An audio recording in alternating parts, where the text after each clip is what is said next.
I uncovered the Vatican's biggest secrets. Everyone thinks they know the Vatican, right? The myth is that it's just this giant old church in Rome where the Pope lives. But the reality is so much crazier. What if I told you this place is an actual country with its own laws, its own army, and secrets that are wilder than any conspiracy theory? We're going to spend the next few minutes busting every myth you've ever heard about the world's smallest, most mysterious state. And trust me, by the end of this video, you will not see the Vatican the same way ever again. At just 44 hectares, or about 110 acres, it's literally smaller than Central Park in New York. You could walk across the whole country in under 20 minutes. This isn't just a symbolic title, it is a full-blown sovereign state, recognized globally. It has its own government, its own laws, its own head of state.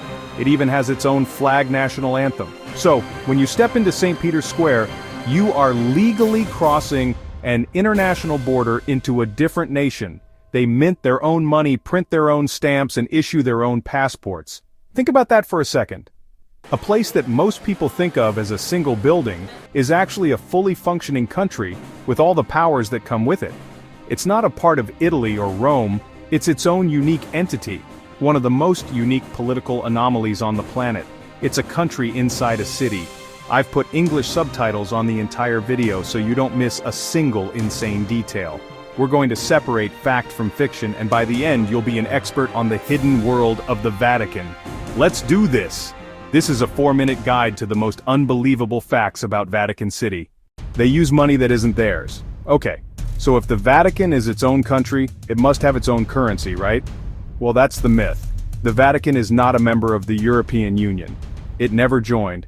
But, if you go there to buy a souvenir or a postage stamp, you'll be paying in euros.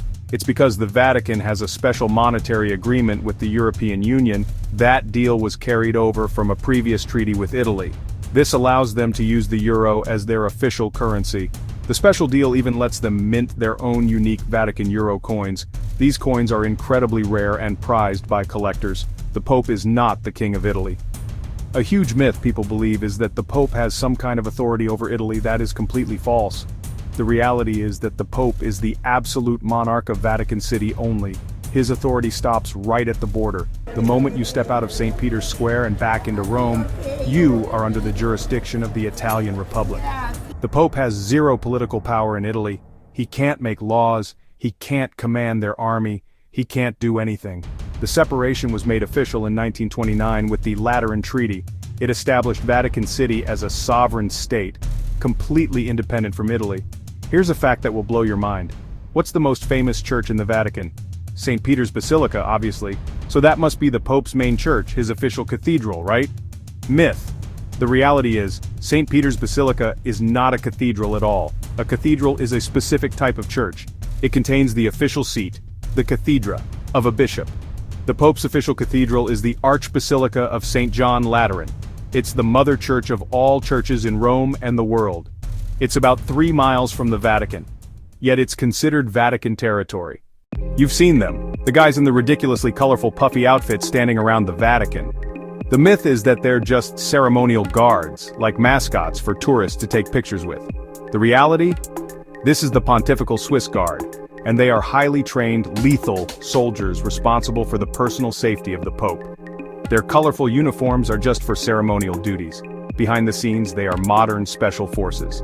To even apply, you have to be a Swiss citizen, Catholic, unmarried, between 19 and 30 years old, and have completed basic training with the Swiss Armed Forces.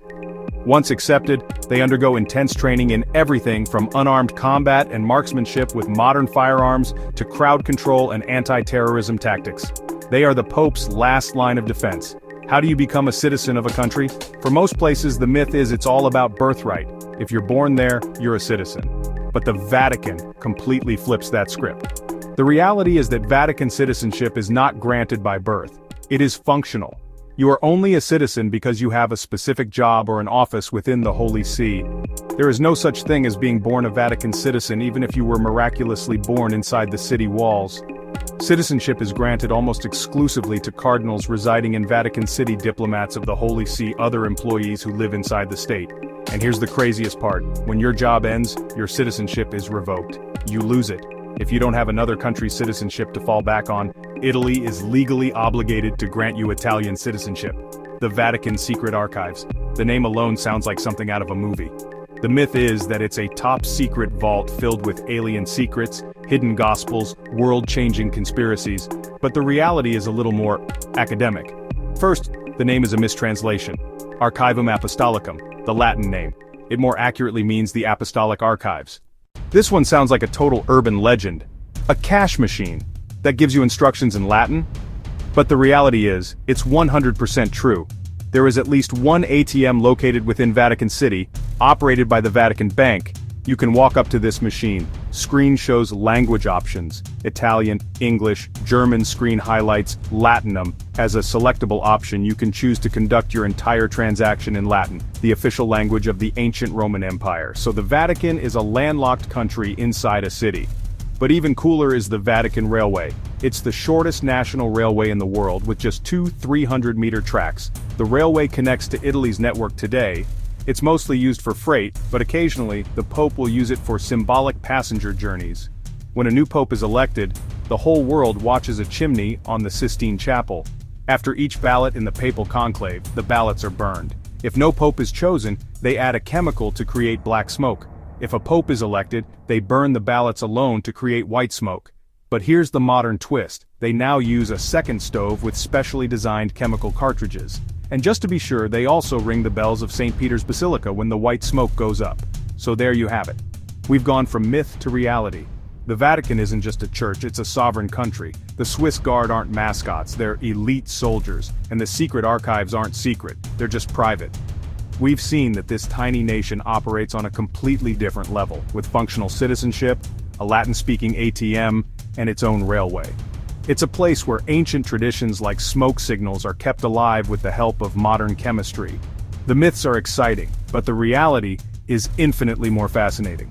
This journey through the Vatican proves that there are still places in the world that can completely surprise you. Hopefully, you now see the Vatican not just as a religious center, but as one of the most complex and intriguing micronations on the entire planet. What should we investigate next? Let me know in the comments. And if you want to keep exploring the hidden truths and mind-blowing realities from around the globe, well, make sure you hit that button. Subscribe for more myth-busting world facts.